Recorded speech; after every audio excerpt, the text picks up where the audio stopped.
of sweet potato begins to die, it is a sign that it is matured and ready for harvesting. Thanks for joining me on the Ghanaian Farmer channel. My name is Enyunam. When you see me in town, remember to call me Ghana's finest farmer. This week, we are back on the farm and we are bringing you up to speed on how far we've come with our 45-acre commercial sweet potato production happening at Sege in Ghana. So somewhere in July, everything that there is to be done, from securing land to land preparation to bringing the vines and then planting our first weedicide and pesticide and fertilizer was done. And a while ago, we also did the hand picking of weeds. But finally, look at what I'm holding. Isn't it beautiful? It is. And so it means that our potatoes are ready, which takes about 90 to 120 days for maturity. So we have actually, reached that number of weeks. And so we are ready for harvesting. Now, you can see some laborers on the farm who are busily working, making sure they are removing or cutting all the vines. And what are these vines going to do? We are not going to throw them away.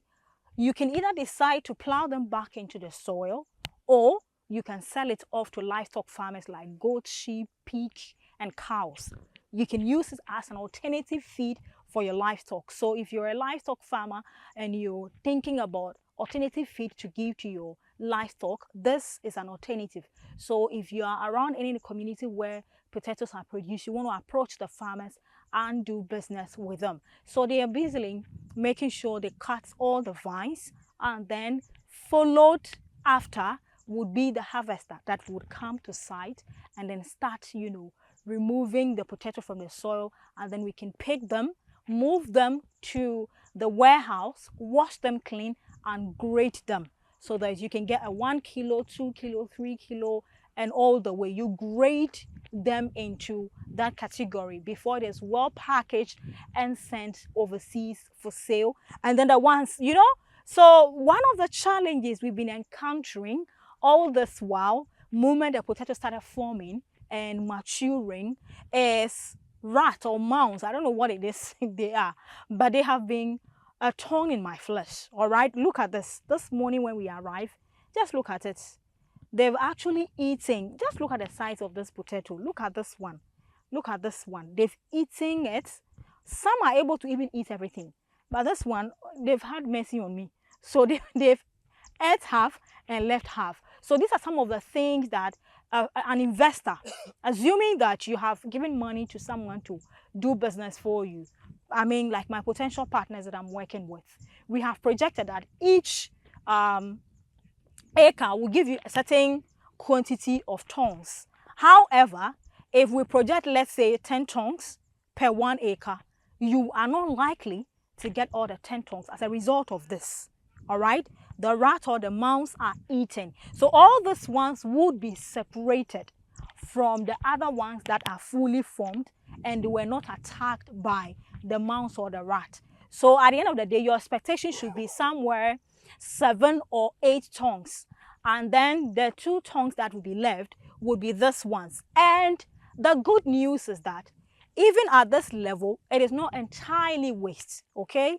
I told you there are a lot of other finished products can be made out of potato. So like the gari, the flour, and other things that are made, you can get it from the ones that have, been destroyed by mouse or rats. So these ones can be, readily processed here in Ghana into other products for people to actually consume. So this is equally not waste.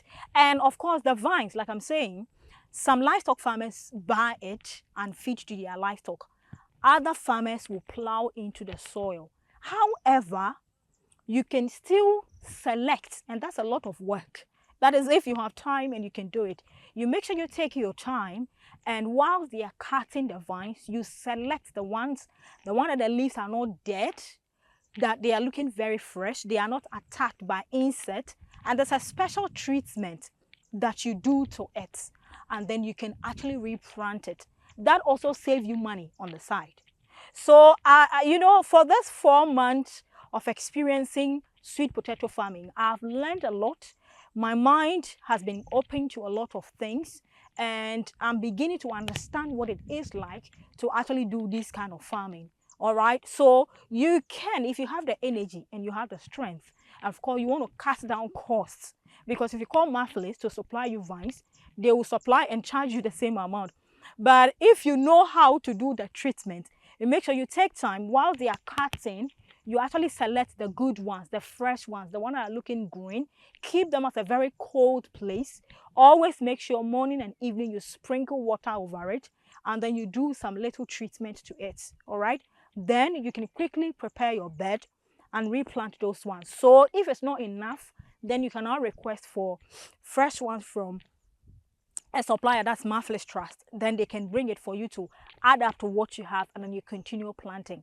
Another thing I also realized as we kept doing this is that when the potato is growing, there are a lot of weeds that compete with it, and the weeds were my major headache. It took a lot of money because you have to contact laborers to come and do hand picking, come and do weeding. And listen, now that we are about to harvest, I'm not so worried. When you look at the other side, you can see that the weeds are so grown.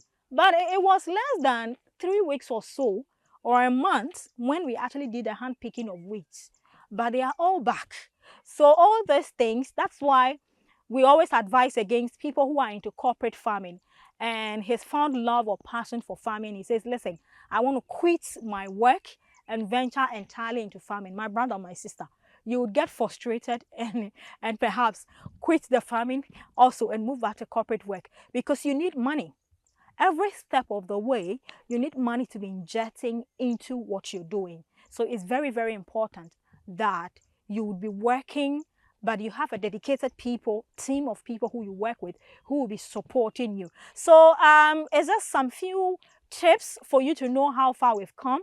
So we are hoping that if all things be equal and the workers are able to take all the vines, all right, then Saturday or Sunday we'll start harvesting, because we need the soil to be a bit wet or moist so that the machine can easily uproot the potatoes from it. If it is hard, it will be difficult to do that.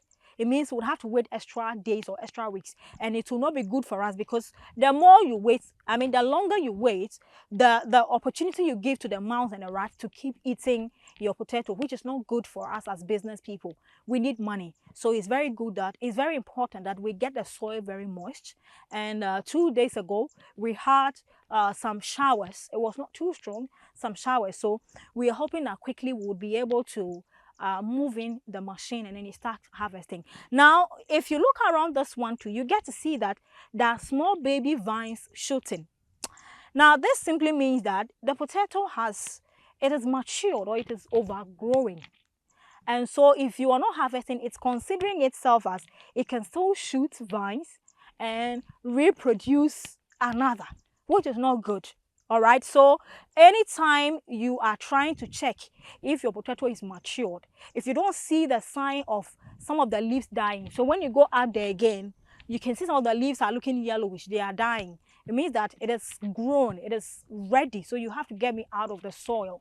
Or some of them, sure, a lot more, when we pick them from the soil, we'll get to see. I'll let my cameraman get closer so that you can see the small baby shoot vines around it. That should also be a sign or a sentence that your potato is ready for harvesting. So you should be able to quickly move in and harvest them. So these ones, after they are harvested, we move them to the warehouse. Like I said, we wash them, we grade them, package them, and then the one that will go into the international market goes. The one that will stay, and then it is used to process into other food products. In fact, farming is very stressful. At times I get so frustrated, I get worked up, I feel like crying, because oh Jesus, when you come and things are supposed to be done and they're not done, you feel like, oh goodness, where are those people? Why are they not doing this? Why are they not doing that? But at the end of the day, it gets so exciting. Look, when I come here, this morning when I came here and one of my guys removed this for me, I was so happy. I was so happy. I was so happy that, look, this is it. I've been looking forward to this, and finally it is here. This is it. It's worth every pain and stress that you've gone through. But we pray that everything goes smoothly. A lot more people are reaching out. And we want to, start the other production cycle with you. How much is it going to cost us? And how do we get on board? The minimum is 5 acres. As for the budgets, it will change because we have a dam far away there. And this year, because of the way the weather patterns dealt with us, we don't want to rely on the rains again. So we're going to do an extra budget for irrigation equipment to add up to the original production budget. And then if you're ready and you want to invest, then you can invest. And of course, we'll need a proper room. What we have now, the temporary structure we have, the wooden structure, is mainly to keep our tools and then fertilizers and other chemicals. So it's not good for you to sleep in there and be inhaling all those things. So we are going to work on that as well. So every other person who is out there and hoping to join the production, please relax and be rest assured that after the sales, we would announce for you to join. I know this is November and December is around the corner and January will start soon. I know, but just give me some time. I want to do things right. I don't want to rush and do things the wrong way, because I've learned a lot of hard lessons. Of all the smooth videos you see me do, there are a lot of behind the scenes things that have happened that you have not seen. So I just encourage you to hold on, give me some few time. I'll work things out and I'll let you know. But this is it. The day we've been waiting for is finally here. Harvest day is finally here. So let's clear all the... We need to get rid of the vines first. It's a lot of work. Jesus. Woo. We have 30 acres here. And then 15 at the other side. 30 acres, The vines, we've not finished removing them. So there's a lot of work to be done. We need a lot more hands. Those who are there now, just about 5, it's not enough. We need a lot more hands to come on board and join us. So hey, wherever you're watching me from the UK, US, Germany, Australia, Finland, Cameroon, South Africa, Zimbabwe, Zambia, Kenya, wherever you are, I know a lot of people watch The Ghanaian Farmer. We are so much grateful for your time. If this is your first time, feel free, stay on, enjoy the videos, subscribe and share the link. And hey, a lot of people have been bothering, and they call me, and I want this farmer's number. I want that farmer's number. I want to reach out this. You know what I did for you? I did something brilliant. So the Ghanaian Farmer got an IT person, and we've created a database on our website, the Count on Crops website. We've got an IT person who has created a database. So for all the 3 years, all the farmers that we have interviewed, we have put them together in their category. So livestock farmers, fish farmers, vegetable farmers, tuber farmers, we've categorized all of them. All right?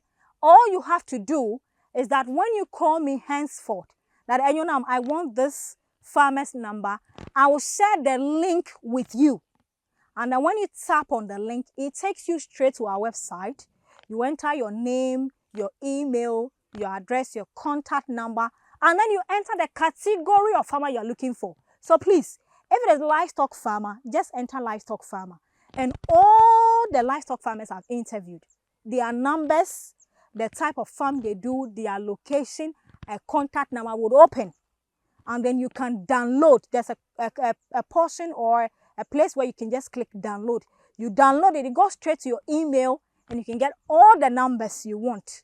But it will cost you just a small token, because it costs a lot of money to put that database together. So it costs you just a small token, and then you can have access to all the numbers you want. Isn't that beautiful? Because I love you. I don't want you to be calling, oh, and I called her to send me this number. She didn't send it. She's been telling me I'll send it. She didn't send it. I was working on a database for you, and now it's almost ready. All right? It is ready. When you go on our website or when you call me, I'll just share the link with you. You go there with just a small token. You have close to 10, 20 numbers of each category. If you want extra, we have about close to 200 numbers or 300 or 500. So each time you come by, just a small token, and you have access to a lot of numbers. So hey, thank you very much for your time with me. It's been a journey.